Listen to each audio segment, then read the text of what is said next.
नमस्कार दोस्तों। नवंबर के मध्य तक चलने वाले क्रिकेट के इस मेगा इवेंट के दौरान घरेलू और अंतर्राष्ट्रीय स्तर पर बड़ी संख्या में खेल प्रेमियों की आने की उम्मीद है। इंडिया के 10 शहर में खेले जाने वाले मैच में सबसे ज्यादा फायदा टूर एंड ट्रैवल इंडस्ट्री को मिलेगा। गुरुवार से ही देश में क्रिकेट के सबसे बड़े मेले यानी कि ओडीआई वर्ल्ड कप की शुरुआत हो चुकी थी। इंडिया में क्रिकेट की दीवानगी किसी से छुपी नहीं जाती और जब इसके महाकुंभ का आयोजन भारत में हो रहा हो तो फिर लोगों का उत्साह आसानी से समझा जा सकता है। तो इसके असर से भारत की इकोनॉमी को जबरदस्त बूस्टर डोज मिलने का अनुमान जताया जा रहा है। अर्थशास्त्रियों का मानना है कि क्रिकेट विश्व कप मेजबान देश यानी कि भारत की अर्थव्यवस्था को 2.4 अरब डॉलर यानी कि 22,000 करोड़ रुपए तक बढ़ाया जा सकता है। इसके असर से भारतीय इकोनॉमी के ग्रोथ रेट में 10 बेसिक पॉइंट्स का इजाफा हो सकता है। नवंबर के मध्य तक चलने वाले क्रिकेट के इस मेगा इवेंट के दौरान घरेलू और अंतर्राष्ट्रीय स्तर पर बड़ी संख्या के खेल प्रेमियों की आने की उम्मीद है। रेस्टोरेंट में खाने के साथ साथ दूसरे खर्चों पर लगने वाले टैक्स और सरकारी खजाने को 7 से 8,000 करोड़ रुपए का फायदा पहुंचा सकता है। इसके अलावा वर्ल्ड कप के दौरान क्रिकेट मैच दिखाने के लिए स्पोर्ट्स बार में बड़ी स्क्रीन टीवी भी लगाई जाएगी और जिससे लोग अलग से मैच का देखने का फायदा उठा सकते हैं। इसके लिए डाइनिंग पर रकम खर्च करेंगे जो कि भारत सरकार को बतौर जीएसटी में बड़ी रकम दिलाने में यह सबसे बड़ा मददगार रहेगा। इंडिया में एंटरटेनमेंट, संस्कृति और होटलों पर निजी खर्च का कुल जीडीपी का करीब 1.4% है। अनुमान है कि क्रिकेट विश्व कप से इसको बढ़ावा मिलेगा। इसके अलावा ब्रॉडकास्टिंग सेवा और ट्रांसपोर्ट सेक्टर को भी इससे काफी फायदा मिलना तय है। तो फ्रेंड्स, अब विज्ञापन पर 2,000 करोड़ रुपए की खर्च होने का अनुमान है। तो चलिए इसके बारे में हम थोड़ा सा डिस्कस करते हैं। दुनिया भर की कंपनियों की नजर इस बार के वर्ल्ड कप पर लगी है। इसकी वजह भारत की 140 करोड़ की आबादी है जो कि इन कंपनियों के लिए एक बड़ा बाजार है। ऐसे में वर्ल्ड कप के बहाने ये सारी कंपनियां भारतीय कंज्यूमर्स को अपने तरफ आकर्षित करने में जुटी हुई है।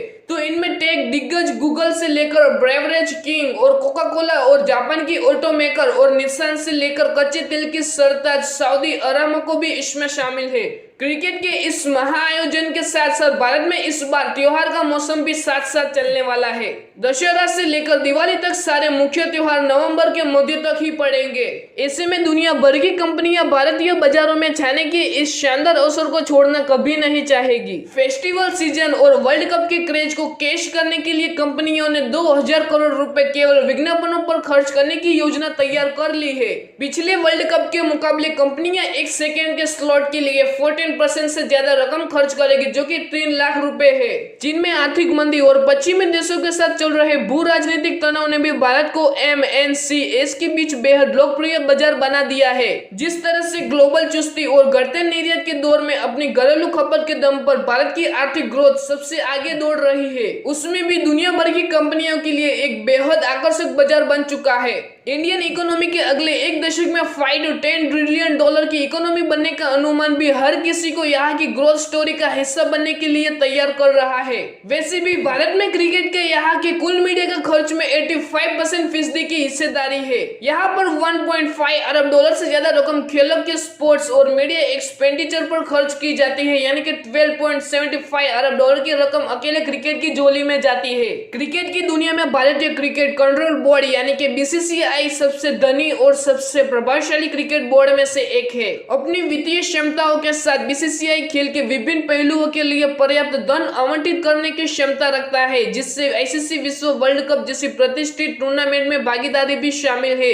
तो हम बीसीसीआई की वित्तीय ताकत के बारे में विस्तार से जानेंगे और यह भी पता लगाएंगे कि आईसीसी विश्व वर्ल्ड कप के लिए उनके पास कितने पैसे हैं। इंडिया में 2023 की आईसीसी विश्व कप की मेजबानी की कुल लागत करीब 2,000 करोड़ रुपीस की है। अगर इसको हम यूएस डॉलर में कन्वर्ट करें तो 218 मिलियन अमेरिकी डॉलर होने का अनुमान है। बीसीसीआई को इस लागत का एक बड़ा हिस्सा वहन करना होगा जो कि 1,500 करोड़ रुपए का है। इन खर्चों के अलावा बीसीसीआई को आईसीसी को मेजबानी शुल्क भी देना होगा जो कि होस्टिंग शुल्क का लगभग 200 करोड़ रुपए है, जिसको हम यूएस डॉलर में कन्वर्ट करें तो 28 मिलियन अमेरिकी डॉलर होने की उम्मीद है। बीसीसीआई वर्ल्ड कप 2023 के लिए आईसीसी प्रसारण राजस्व कर देनदारी माफ करने के लिए भारत सरकार के साथ बातचीत में लगी हुई है। अगर सरकार टैक्स माफ करने पर सहमत हो जाती है तो बीसीसीआई को घाटा लगभग 200 करोड़ का कम हो जाएगा, जो कि पहले 500 करोड़ रुपए का था, जो कि अब बचेगा और 28 मिलियन अमेरिकी डॉलर कम हो जाएगा। कुल मिलाकर बीसीसीआई को 2023 की विश्व कप की मेजबानी में एक महत्वपूर्ण वित्तीय चुनौती का सामना करना पड़ रहा है। इस टूर्नामेंट से बोर्ड की बड़ी आर्थिक बर्बादी होने होने की आशंका है और ये स्पष्ट नहीं है कि बीसीसीआई अपने घाटे की भरपाई कैसे करेगा। 2016 एंड 2023 के कार्यकाल के लिए आईसीसी केंद्रीय राजस्व पूल से बीसीसीआई का हिस्सा 405 मिलियन अमेरिकी डॉलर था, यानी कि 3,336 करोड़ भारतीय रुपए थे।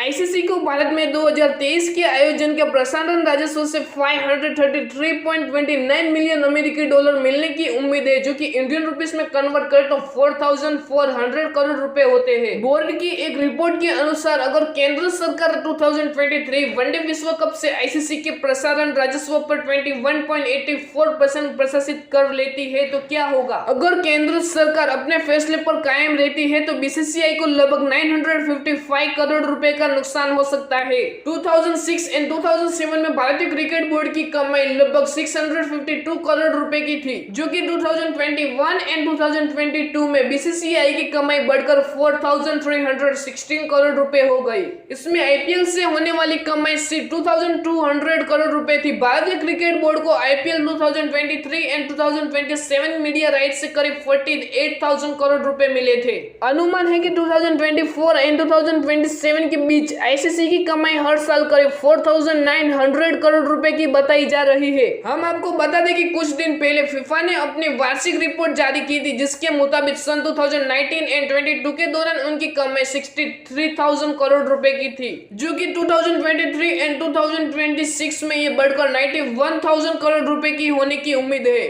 फीफा के सभी सदस्यों के बीच खेल को बढ़ावा देने के लिए 66 आईसीसी सहित लगभग 100 सदस्य इसमें शामिल थे। बीसीसीआई भारत सरकार को कितना टैक्स चुकाएगी, तो चलिए इसके बारे में हम थोड़ा सा डिस्कस कर लेते हैं। बीसीसीआई को आईसीसी से सेंट्रल पूल से मिलने वाली रकम में भी करीब 200 करोड़ रुपए की कटौती का सामना करना पड़ रहा है। तो वही क्रिक इन्फो की एक रिपोर्ट के अनुसार सन 2016 एंड 2023 तक बीसीसीआई को आईसीसी के सेंट्रल पूल से करीब 3,400 रुपए मिलने बाकी है, जिसमें इस राजस्व में ये सारे टैक्स काट लिए जाएंगे।